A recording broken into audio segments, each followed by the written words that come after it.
What psychological trick or fact have you learned about people? Make sure to like and subscribe if you enjoy. Thanks. Story 1. When you want someone to keep talking, just keep looking at them without a word. Generally, many people give explanations and end up saying more than they intended. In a conflict situation, smile and keep quiet while looking at the person. It generally annoys them to no end. Story 2. Most people need validation when they're upset. Even if they're behaving like absolutely assholes, it's usually just upset, and hearing them, agreeing how hard that sounds can diffuse a lot of situations. Story 3. A well-placed "I can't believe you'd say something so mean." Or "Are you okay?" Let's talk about something less upsetting will do more to deprogram people from bigoted views than any sort of rational debate ever will. Story 4. Give people a reason to talk about themselves and you'll never have to say more than a single encouraging word. Story 5. A lot of the time, when someone says something about you, it's a projection of something that's going on with them. Story 7. Human memory is actually very bad. No matter how clearly I think I remember something, there's a chance I'm simply incorrect. And of course, conversely, no matter how much someone else swears that they remember something very clearly, there's a chance they're simply incorrect. Story 8. Tons. I've studied this extensively. If you disagree with someone's beliefs, opinions, and want them to be open-minded, tolerant to your point of view, be interested in their opinion first. Say, "That's an interesting perspective. Why do you feel that way?" And then let them talk. After they've finished, you say, "I never thought about it from that angle before. I can appreciate why you feel that way, but I think believe." Because you gave them the opportunity to explain their reasoning and showed appreciation for their perspective, they dropped their defenses and were open to hearing yours. You may not change anyone's mind, but you've opened a constructive dialogue that may change their perceptions, or you may have yours changed. If you want to know if someone is genuinely interested in talking to you and they are standing, look at their shoes. If they are pointing toward you, they are interested. If they have one foot pointed in a different direction, it means they are trying to end the conversation and leave. The person who cares the least holds the power. Say you have a boss who routinely criticizes your work or is just unpleasant. Since a boss is in a position of authority, thereby viewed as the person with power, most people will work even harder to impress them. Instead, stop caring. When they criticize you, simply say, "I'm sorry you feel that way," and don't say anything else. Don't apologize. Don't explain yourself. Just leave it at that. When you stop their criticism before they can launch into a full-blown lecture, you prevent them from getting a reaction, which is what they truly desire. It also works in intimate relationships. When you're the person who cares the least, it causes the other person to place more value on you. People don't like to feel rejected or lose, so the brain compensates for this by making them believe you're more valuable than you probably are. Since the brain is afraid it might lose something valuable, it causes the other person to put in more effort to keep you. When speaking to a group of people about a problem or issue, use the pronouns we and us. It creates what is known as the false consensus effect and leads people to believe that everyone shares their beliefs, values, personalities, experiences, etc. Due to this effect, everyone in the group will agree on the same ideas, even if they are ludicrous. Examples of this in real life are cults and Trump and his supporters. In a group, everyone wants to feel like they belong, so most people won't dare to disagree, even if they feel differently. In a conversation, if someone refers to something as the house or the wife and husband, they are subconsciously communicating to you that they are not attached to it. People who have an attachment to things will use possessive pronouns like my or mine or inclusive pronouns like we and us. You can tell happy relationships from bad ones just by the way people walk together, but there are some variations in the way it works. In relationships, if a date or significant other walks ahead of the other person, they are using a gesture to show their dominance or control over the other person. It's a show of power and reveals a lack of respect, like they don't care if the other person is with them or not. Of course, there can be situations where this isn't the case, such as someone rushing ahead to get a place in line for something, an emergency, etc. In your friendships, male friends may walk slightly ahead of you, not as a sign of disrespect, but because your relationship is platonic. However, if your guy friend keeps pace with you, this could be an indication that they want something more than friendship. Female friends almost always keep pace with one another. If one doesn't, it's usually an indication of a lukewarm friendship or the one ahead is the bully of the relationship. If you want someone to like you or know if they like you, use the mirroring technique. For example, if you're out to eat with someone and they take a drink of their soda, a second person will later take a drink of yours. If you're talking to someone and they casually scratch their head, a moment later scratch yours. If you notice they are mimicking your behavior, it's a good indication that they like you, could be romantically or not. It depends on the situation. Mirroring has to be done subtly. Otherwise, you just look like you're copying the other person. If you want someone to begin liking you right away, when you're introduced, offer them a compliment. It could be anything from complimenting a piece of jewelry or telling them you were looking forward to meeting them because you've heard so many good things, etc. To make people like you, ask them for a favor or for advice. When you ask for a favor, even if they don't want to do it, it will still make them like you more. Why? We perceive the people we invest in as having value. If you ask for someone's advice, you send an instant message that validates their ego. You can kill two birds with one stone here. The liking effect is almost immediate because you boosted their ego and they invested in giving you something. If you want someone to do something for you, like trade shifts or lend money, make the request slightly outrageous enough that they won't agree to it and use because. Then, ask for the smaller request you actually want. Let's say the boss has you scheduled to work Friday and Saturday night, but you really want to go out with your friends on Saturday. Approach your coworker and say, "Could you take my shift Friday and Saturday because my friend is in town for the weekend, and I'll cover Sunday for you?" Most likely, your coworker is going to say no. When they do, say, "I understand. Do you think you could cover Saturday instead because I'd really love to spend some time with my friend?" 9 times out of 10 they'll say yes, because what you're asking for seems significantly less important, and they would feel awkward turning down a simple request. When you use the word because, it forces the other person's brain to believe there is a good reason behind the request, making it even less likely they'll turn you down. When having a conversation with someone and you want the person to elaborate on what they're saying, remain silent. The silence will make them feel awkward, and they'll feel compelled to keep speaking. Hiding your hands makes you appear less trustworthy, so when you're talking to someone whose trust you want to gain, resist the urge to put your hands behind your back or in your pocket.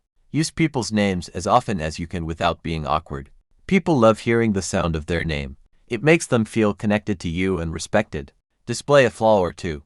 People distrust those who appear to be perfect and never make a mistake. When you show a flaw or make a mistake, people relate to it because it makes you seem more human and creates a connection. Remember Jennifer Lawrence tripping on the stairs at some reward show. People all of a sudden loved her because she showed how incredibly human she was and made people think she's just like us. Sharing a secret with someone quickly builds trust. By trusting them as the person you shared your secret with, they feel connected to you and will open the closet that reveals their own skeletons. Don't ask a group of people for help with tasks you don't want to do. Instead of saying, "Will someone take this box to storage?" pick an individual person and say, "Karen, can you take this box to storage?" This works because it tells the brain to identify the task as their responsibility, and denying the request would seem awkward. Be careful when saying negative things about other people. Even if the person you're speaking with eagerly participates in the conversation, psychologically, their brain is associating those traits with you. It works in reverse too. If you say nice things about someone, the person you're speaking with will believe those traits describe you too. This one is great to use with kids.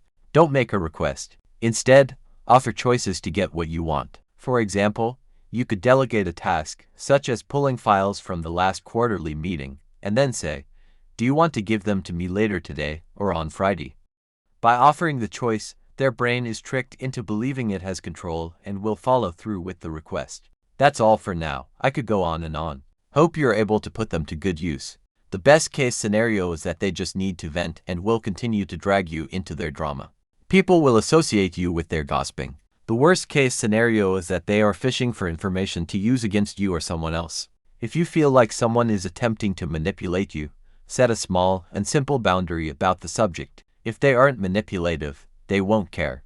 If they are, they will immediately freak out. If a person comes to you claiming someone is treating them poorly or is doing something you feel is out of character, be wary. This person could be trying triangulation. Do they actually care about you and your opinion? Do they know this person more intimately than you? Do they have evidence? If so, why haven't you seen it?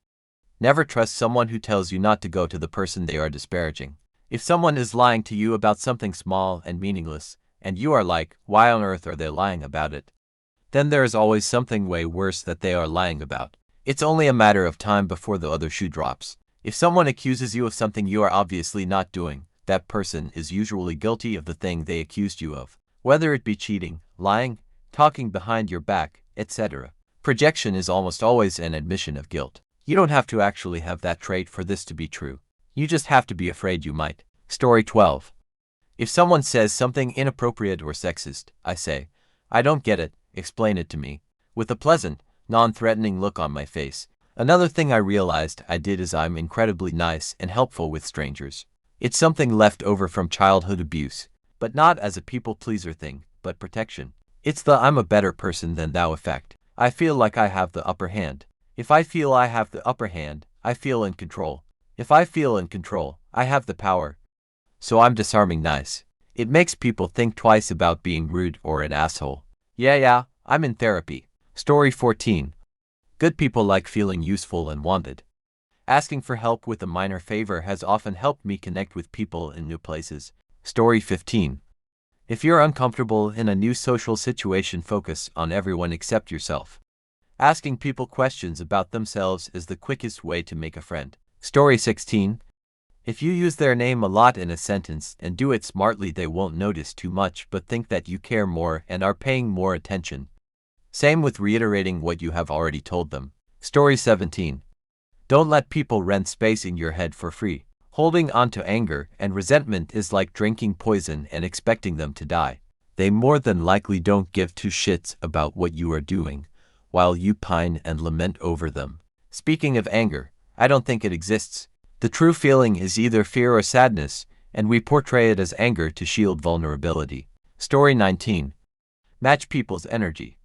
It will make them like you and notice you. Don't copy their every movement but introduce small similar movements into your conversation. Story 20. You can mostly always become automatically liked no matter what you brought to the table as long as you keep the conversation about them. The more you remember and are invested in little details in their life, or something as simple as getting their name right and showing interest for the first meeting, the more they're endeared to you. So, oftentimes you can take the pressure off yourself by putting the focus on them, because they usually run with it. Story 22. I was told to do this when I started bartending at about 22 years old, and I've found it useful in every professional and sometimes social situation since then, 20 plus years later. As a woman, whenever I talk to a male-female couple, I make sure to focus on the woman and look at to talk to her a bit more. This helps reduce any worry from her that I'm trying to move in on her man, and if I charm the woman, the man almost always follows and finds me charming as well. They might be intimidated by your other friends and are just worried you liking them more. Boils down to projecting insecurities. Story 24. If you're having trouble trying to plan something like going out for dinner with your partner, give them a few options. It's much less daunting to answer, hey, I'm thinking about that Thai place, Japanese, or maybe that little pizza place than where do you want to go, which is like saying, you have 45,000 options, pick one. You don't even necessarily have to go to any of the places you suggested, it just makes for a much simpler starting block. Story 25. That there are a lot more PPL with little self-confidence than I thought. Story 26. Body language is very real, especially when dealing with attraction. Someone who is attracted to you or who you are attracted to will orient their body towards you, specifically hips and shoulders. They will face or lean towards you without realizing. People will also often cross their legs, ankles, or arms when they are feeling anxious and closed off. It's seriously so real, but warning, once you see it, you can't unsee it, especially in yourself. You'll definitely never question if a guy is interested in you again though. We do this to empathize and relate to each other. For example, you touch your hair, they touch theirs. You cross your arms, they'll cross theirs. It's super interesting. Again, you can't unsee it. Story 27. That people tend to believe lies, and intelligence is no predictor of gullibility. Story 28. If the last time you saw someone was when the two of you were in an argument, make sure the clothes you're wearing are a different color scheme the next time you see each other. That way it won't feel like the argument just happened, and it'll be a low-key reminder that some time has passed. I know it's weird, but it does help. Story 29. This has worked particularly well for me in the workplace when I've encountered other women who would act catty or unkind to me. I just don't even acknowledge their behavior and I act genuinely friendly toward them, regardless of how I actually feel about them. I just refuse to give them a good reason to be unkind, so it makes them look like an ass for acting that way. After a while their behavior changes.